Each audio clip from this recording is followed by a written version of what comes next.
16 bob. İbrahimning ayoli Saroh tug'mas edi. Biroq uning Hajar ismli Misrlik bir dediki bor edi. Saroh İbrahimga: "Parvardigor meni tug'mas yoritibdi.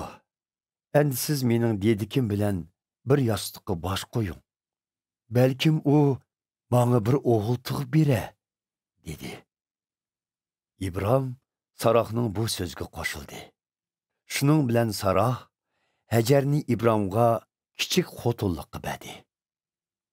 Bu vaqa İbrahim qonunda 10 yil tug'anda yuz berdi.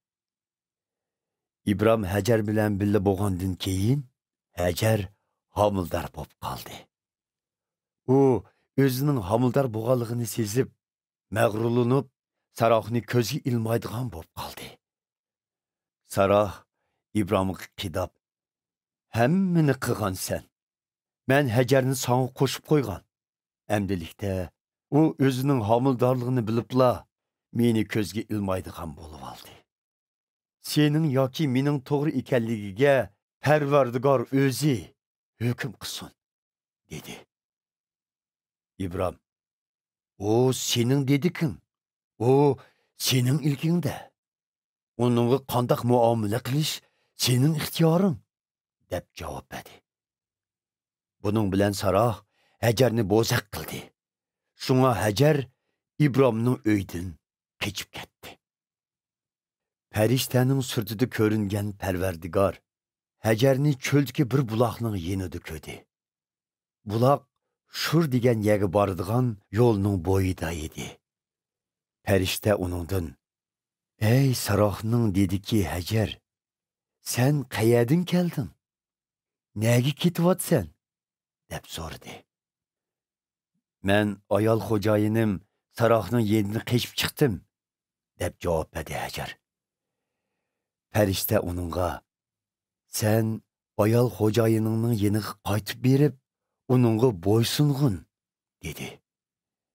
Farishta yana mundoq dedi: "Men sening avlodingni shundoq ko'paytmanki, ularni hech kim sanayolmaydigan qilaman. Sen homildor bo'lib, bir o'g'il tug'san. İsmini İsmoil qo'ygin.